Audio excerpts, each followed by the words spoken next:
In the next unit, we'll look at parameterized reductions to show that a parameterized problem, probably doesn't allow a fixed parameter algorithm.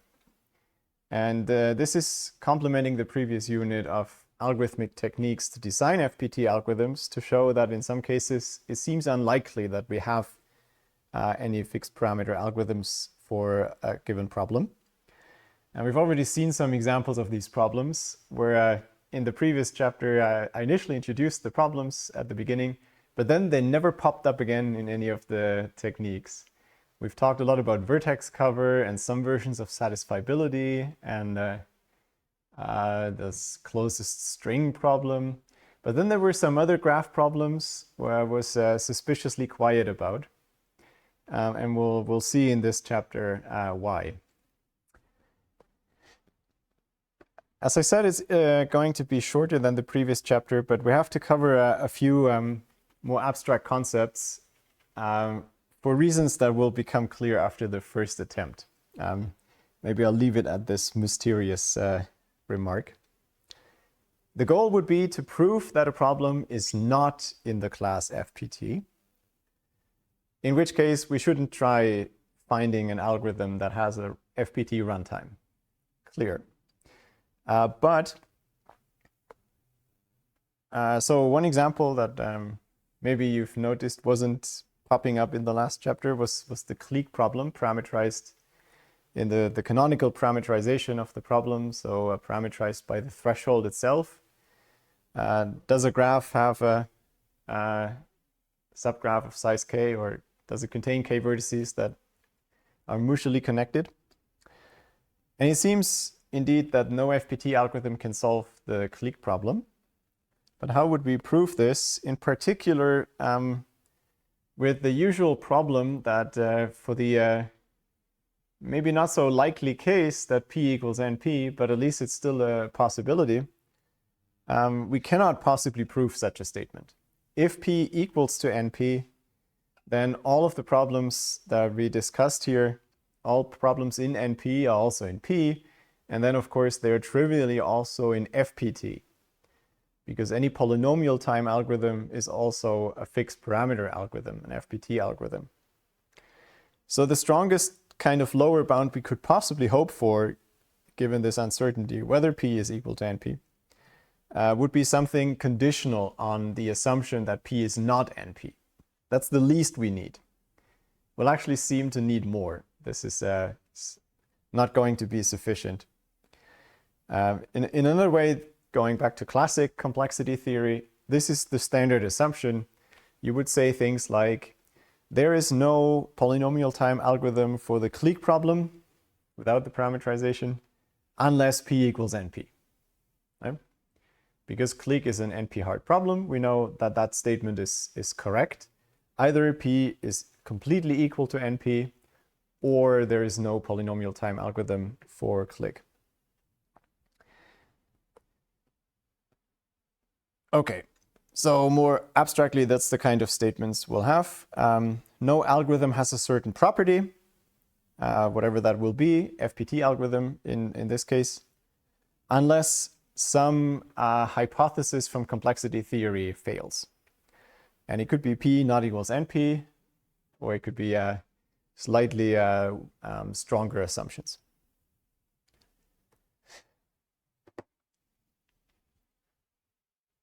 In the first part, we'll look at reductions.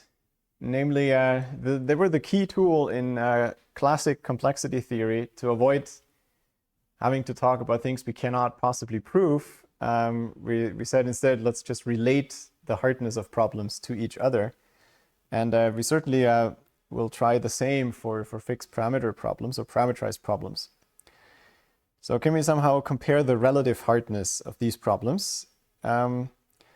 And the thing is that we need somehow a notion that takes the parameter into account. Otherwise, it's not going to make interesting statements. So to preserve the existence or non-existence of FPT algorithms, such a reduction has to keep the parameters small in the produced problem. So you take a parameterized input of one problem, an input and a parameter, and you output via the reduction the input to another problem, then that also has a parameter, and that shouldn't be too big. Otherwise, intuitively, you can't make statements about FPT algorithms. And more precisely, this is a very natural way to formalize this. You have two parameterized problems. L1, remember, this is a language. It's a decision problem.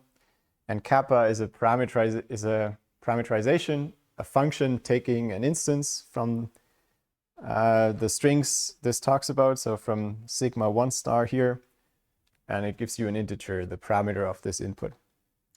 So we have two such parameterized problems, and then an FPT reduction from L1 kappa 1 to L2 kappa 2 is an algorithm or a function, a mapping that takes some word in where this L1 is taken from, produces a word that L2 is taken from, so that for all inputs to this mapping A, we have that X is in language L1 if and only if the output from the mapping is in L2. That's precisely as in polynomial time reductions. Then polynomial time reductions, as the name says, had to run in polynomial time. Here we allow FPT time. So the algorithm A, that output that performs this mapping, can take FPT time. So it could take more time if the parameter is big. And now the third part, this is the new bit. It has to be parameter preserving. So concretely, the parameter of the output has to be bounded by some function of the parameter of the input, but not the input size. Right? So this one here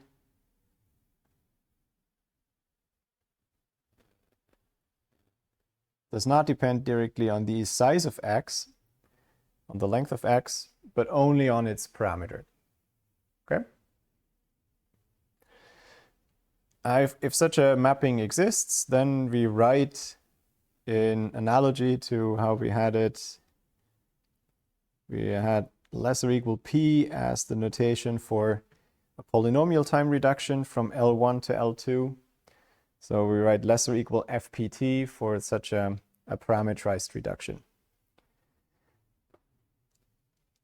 This is essentially the natural definition if you think about this requirement, analogous to how we defined FPT time.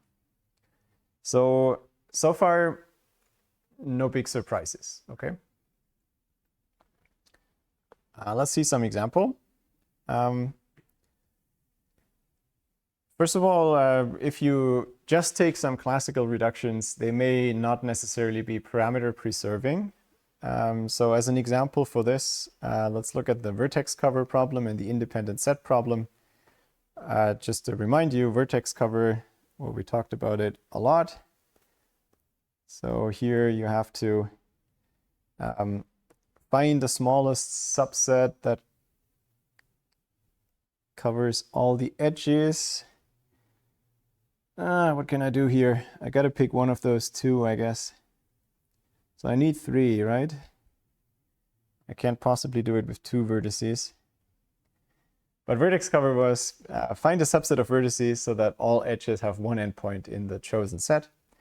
And independent set, let's take the same graph. A maximal independent set is a subset of vertices that are not connected in any way. So what's a maximal independent set in this case? This looks like a good one to pick. Maybe this one and this one. And I guess I can't do 4. Or can I?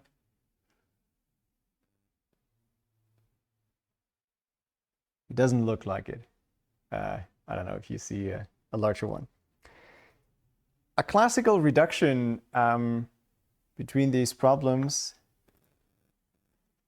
from classical complexity theory, we can prove that independent set can be polynomial time reduced to vertex cover, for example, with this reduction. The graph for vertex cover is the same, and the parameter is the number of vertices minus k. So you're given an instance of the independent set problem. I'm just making up some arbitrary graph here now. It's not anything special. And some threshold k, right? So let's say k is equal to 5. Can I vertex cover this with 5 vertices? Oh god, okay. I gotta take this, gotta take this. Then this looks like a good one. Then almost everything's covered, right? Just these two. That covers everything. So I could do it with 4. I might as well just include another one.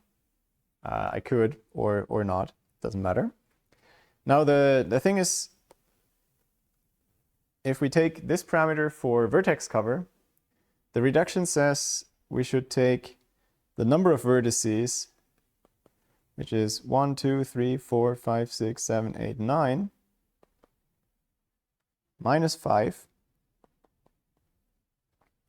And then this claims there is a vertex cover of 5 vertices if and only if there's an independent set of 4 vertices or more. So vertex cover at most 5, independent set at least 4. And the trick is to just take the complement. I think I can't count, right? 1, 2, 3, 4. Okay, because I didn't. Let me do what I did before. So let's add the 5th vertex cover vertex. The simple property I'm using here is if the red set is a vertex cover, the complement set of vertices has to be an independent set. Because if there was any edge between those blue vertices, then that blue edge would not be covered by the red vertices, right? And this is an if and only if. Now that's a fine reduction in classic complexity. It also goes the other way around by the same trick, but it doesn't preserve the parameter. If your graph is huge and k is small, then you have a small parameter initially, but the output parameter is huge now. So you cannot bound it by just a function of k. Yeah.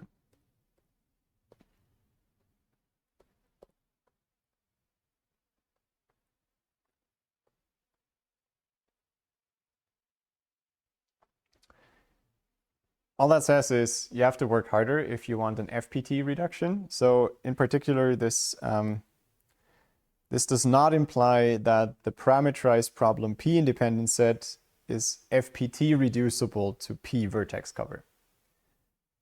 Because that reduction is not parameter preserving. It could be there's another one in principle that shows this, but in this case, actually, we don't believe it is true. So this statement probably isn't true.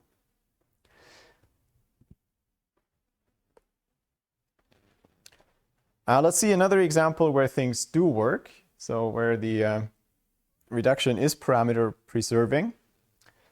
As a boring reduction too, but as a simple example to make the point, we can reduce the independent set problem to the clique problem, also in the parameterized sense with an FPT reduction. And again, this reduction works both ways.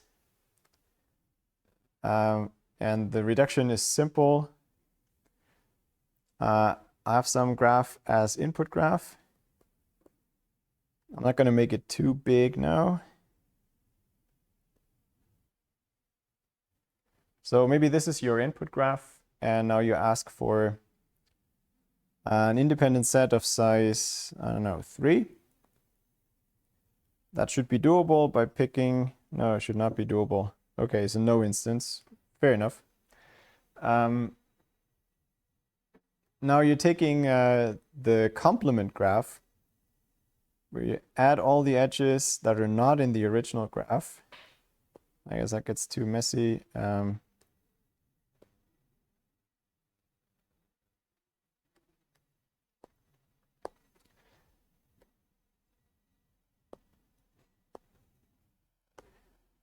So the complement graph has this edge, and this edge, and this edge, and this edge.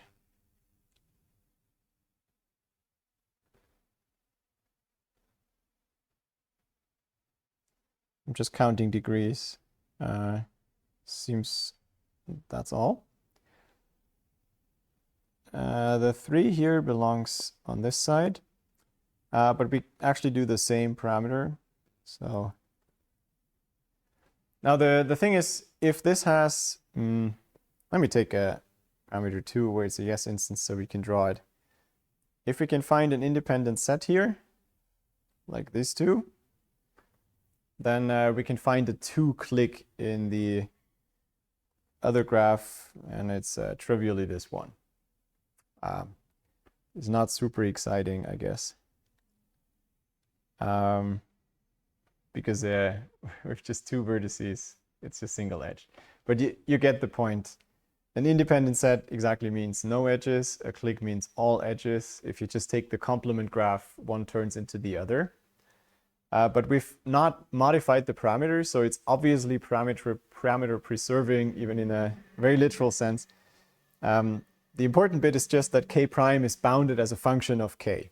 Certainly true in this case. Okay? So this means the independent set and clique problem are also in the parameterized sense equally hard. Okay.